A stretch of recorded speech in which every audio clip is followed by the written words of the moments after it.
जय हिंद। Welcome to Bharat unique world. Recently India ने जियोपॉलिटिकली बड़ी जीत हासिल किया है। तो आखिर इंडिया ने जियोपॉलिटिकली बड़ी जीत क्या हासिल किया है? जिस तरीके से आप लोगों को मालूम है कि इंडिया ने इसी साल के लगभग 1-2 महीना पहले कुछ इसी तरीके से G20 का सबमिट यहाँ पे किया था और G20 का सबमिट सफलतापूर्वक हुआ था। ऐसा नहीं है कि G20 का सबमिट सफल नहीं हुआ था, इसमें इंडिया ने एक नए कंट्री को ऐड करने में भी कामयाब हो गया था। तो इसी से रिलेटेड एक नया सबमिट हुआ है। देखिए यहाँ पे इंडिया ने एक नया सबमिट किया है, इसे अलग अलग आर्टिकल में लिखा गया है। देखिए हिंदुस्तान टाइम्स के मुताबिक यहाँ पे क्या लिखा गया है।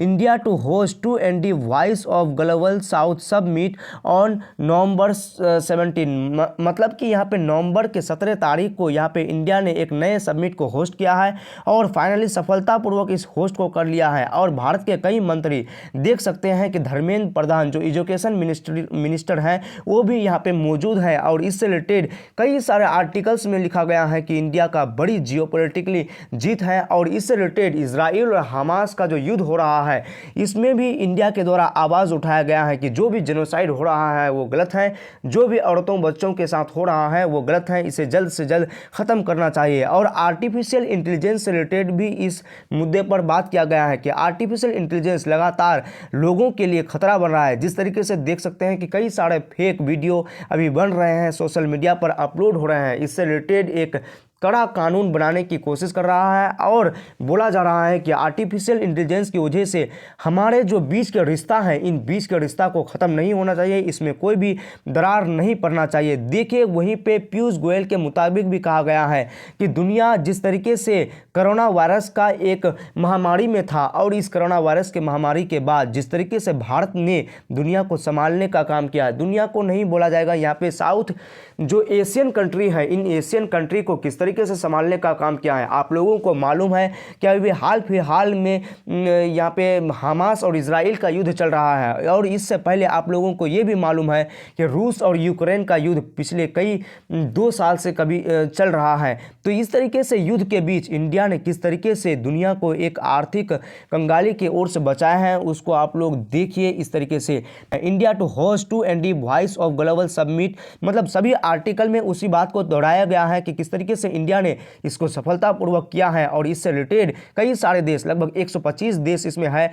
लेकिन वर्चुअली तरीका से लगभग यहाँ पे लगभग 10 देश यहाँ पे शामिल हुए थे फिलहाल। और इससे रिलेटेड कई सारे काम किए हैं इंडिया ने। और इंडिया ये जो सबमिट हुआ है ये इंडिया दूसरी बार किया है। इससे पहले वो जनवरी 12 और 13 में इस तरीके के एक और भी होस्ट किए थे। जिस तरीके से यहाँ पे लिखा गया है कि G20 के बाद इंडिया का ये बहुत बड़ा कदम है। G20 के बाद एक और क्षेत्र में इंडिया ने बहुत बड़ी जीत हासिल कर लिया है। और यही नहीं, सिर्फ ये जीत ही हासिल नहीं किया है, ये युद्ध को रोकने के लिए देखिए इजराइल हमास संघर्ष में आम नागरिकों के मारे जाने की भारत कड़े शब्दों में निंदा करता है। पीएम मोदी ने कुछ इस तरीके से कहा है कि भारत की तरफ से निंदा किया जाता है। उससे पहले आप लोग इसको भी थोड़ा देख लीजिए। देखिए यहाँ पे 2 धड़ों में दुनिया बटा हुआ है। यहाँ पे आप लोगों को एक ब्लू कलर का कंट्री दिख रहा है और रेड कलर का कंट्री दिख रहा है। यहाँ पे जो ऊपर में आप लोगों को जो दिखाई दे रहा है ये नॉर्थ ग्लोबल कंट्री कहलाता है और जो यहाँ पे नीचे दिखाई दे रहा है ये साउथ ग्लोबल कंट्री कहलाते हैं। कुछ इस प्रकार से यहाँ पे लिखा भी गया है ग्लोबल साउथ के देश और ग्लोबल नॉर्थ के देश, यहाँ पे कुछ इस तरीके से ऊपर वाले हो जाएगा।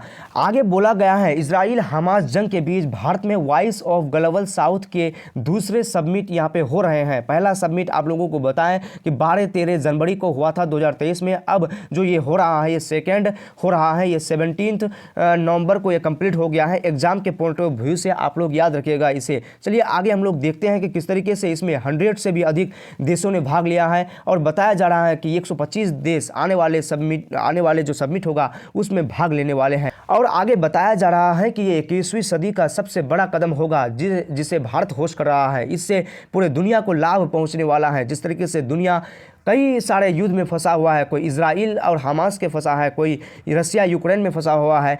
अभी हाल फिलहाल में देख सकते हैं कि म्यांमार भी अब युद्ध के तरफ जा रहे हैं। पाकिस्तान तालिबान की तरफ आप लोग देख सकते हैं कि वो भी युद्ध के कगार में पहुंच चुके हैं। इसी बीच इंडिया एक अग्रेसिव कदम को दोहराते हुए काफ़ी सारे काम किए हैं। जिस तरीके से यहाँ पे आप लोग देख सकते हैं G20 समिट में बात करते हुए प्रधानमंत्री बोले भारत अलग अलग राज्यों में हुई लगभग 200 बैठकें किए हैं इससे रिलेटेड। देखिए भारत जो G20 समिट हुआ था इससे रिलेटेड 200 यहाँ पे समिट को किया था। पहले इंडिया में कई रक्षा मंत्री, कई विदेश मंत्री, कई अलग अलग मंत्रियों द्वारा इसको किया गया था। अगर हम लोग बात करें तो इस समिट में आर्टिफिशियल इंटेलिजेंस से रिलेटेड भी बात हुआ है। आर्टिफिशियल इंटेलिजेंस लगातार देख सकते हैं कि लोगों की परेशानी को लगातार बढ़ा रहे हैं और इससे रिलेटेड काफ़ी सारे परेशानियां सामने आ रहे हैं। जिस तरीके से फेक वीडियो के बारे में हो, फेक वीडियो लगातार बनते जा रहे हैं और इससे रिलेटेड सरकारों के द्वारा सख्त से सख्त नियम बनाने के बारे में बोला जा रहा है कि इससे रिलेटेड सख्त से सख्त कानून बनाया जाए। और यह भी बोला गया है कि आर्टिफिशियल इंटेलिजेंस के कारण ऐसा नहीं है कि हमारा रिश्ता किसी देश के साथ खराब हो जाएगा। यहाँ पे बताया जा रहा है कि हम 12 और 14 दिसंबर के अंतर्गत आर्टिफिशियल इंटेलिजेंस से रिलेटेड एक नया यहाँ पे सबमिट करने वाला है और इस सबमिट में यही बताया जाएगा कि किस तरीके से हम लोग आर्टिफिशियल इंटेलिजेंस को एक पॉजिटिव वे में ले सकते हैं और दुनिया जो दो धड़ों में बढ़ता जा रहा है, दुनिया जो युद्ध की तरफ जाता जा रहा है, इसको हम लोग किस तरीके से बचा सकते हैं। तो आगे आप लोग नरेंद्र मोदी ने हमास और इजराइल के बीच जारी संघर्ष पर क्या बोला है इसको आप लोग देखें।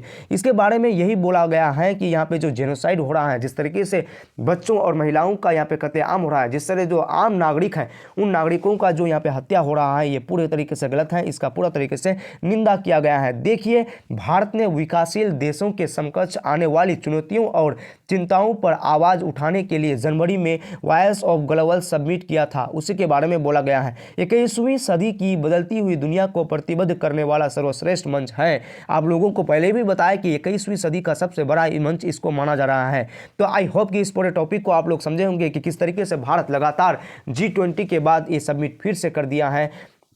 इस समिट से भारत को काफ़ी सारे लाभ पहुंचेगा और जो भारत के सहयोगी देश हैं, भारत के जो पड़ोसी देश हैं, इसको भी काफ़ी सारे फायदा पहुंचने वाला है। तो आई होप कि इस पूरे टॉपिक को आप लोग समझे होंगे जिस तरीके से यहाँ पे इस सबमिट को किया गया है इंडिया के द्वारा सफलतापूर्वक। तो आई होप कि इस पूरे टॉपिक को आप लोग समझे होंगे। Thanks for watching. जय हिंद।